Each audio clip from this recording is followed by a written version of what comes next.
Well, hi again, everyone. It's so great to have you with us today for our virtual mission-centered luncheon. I'm Allan Lazo, the Executive Director of the Fair Housing Council of Oregon. We are a private, nonprofit civil rights organization whose mission is to end housing discrimination and ensure equal access to housing throughout Oregon.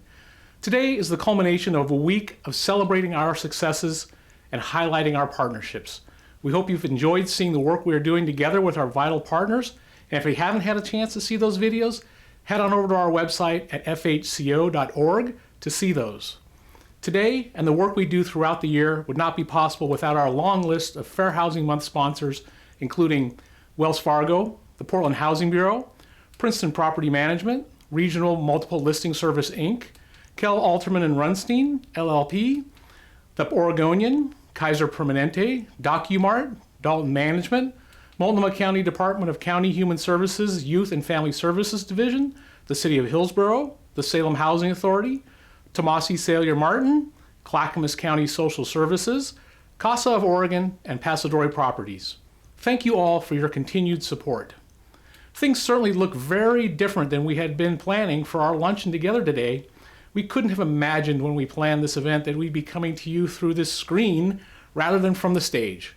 But the benefit is that we are able to reach out to so many more of you and to those of you across the state. I'll tell you what, give us a shout out in the comments below here if you're watching today from somewhere far away from Portland. But wherever you are, we're grateful that you've joined us today. So let us know you're out there by commenting on our Facebook page, ask a question, or just say hi.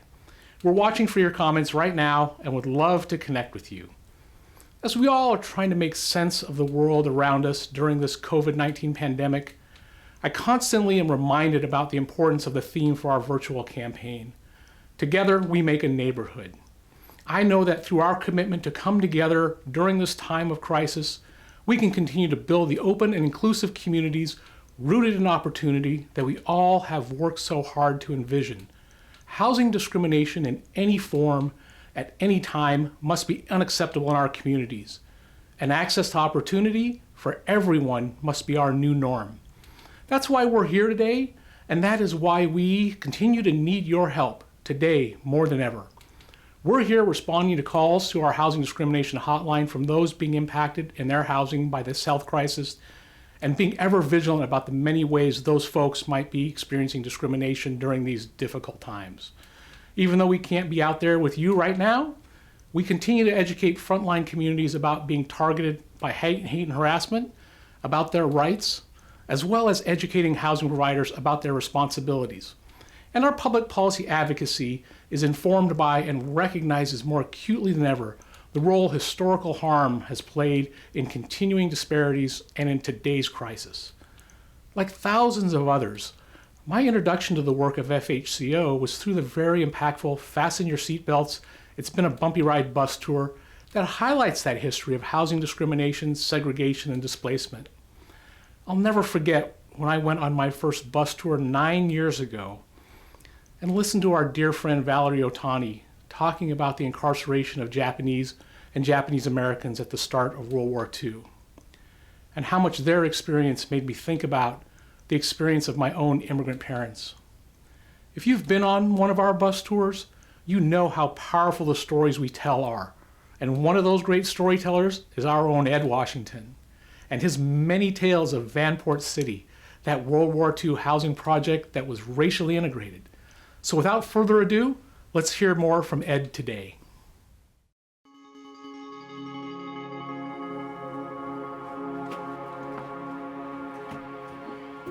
You know, probably the best history that we have and can share are our stories.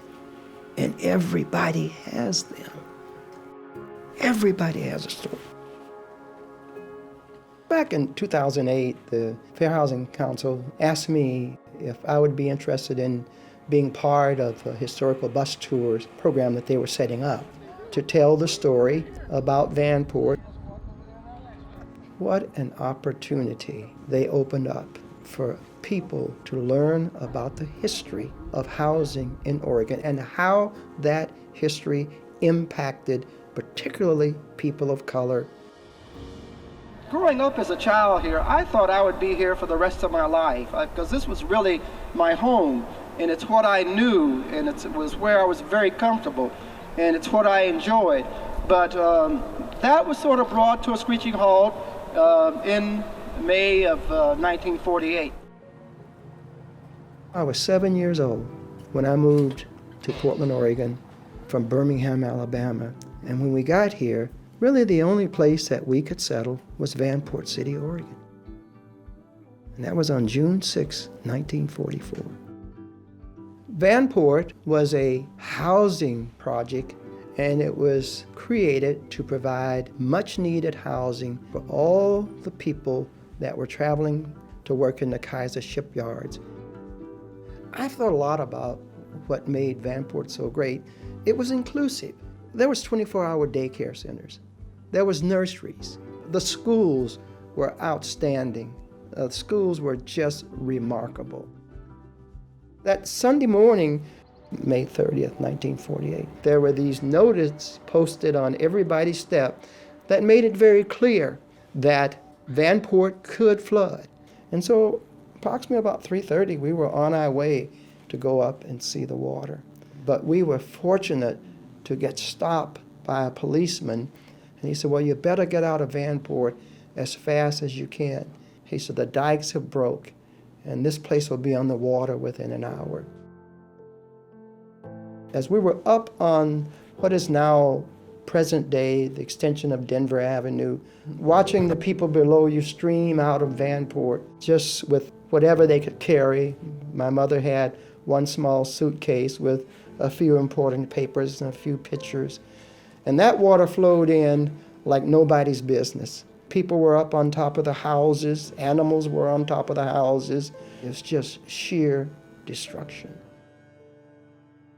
And I tell people that where we speak on the historical tour about Vanport, that water was 10 or 20 feet over our heads.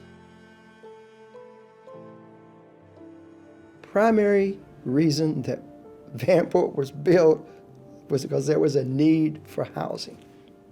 And there was a need for housing that was unobstructed. You couldn't be denied it because of your ethnicity. You knew that in Vanport you had a house.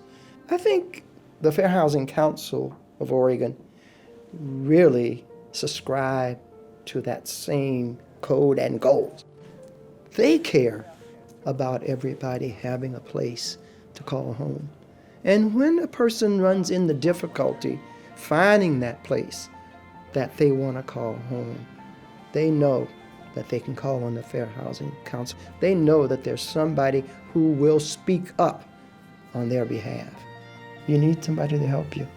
And so thank goodness for the Fair Housing Council of Oregon.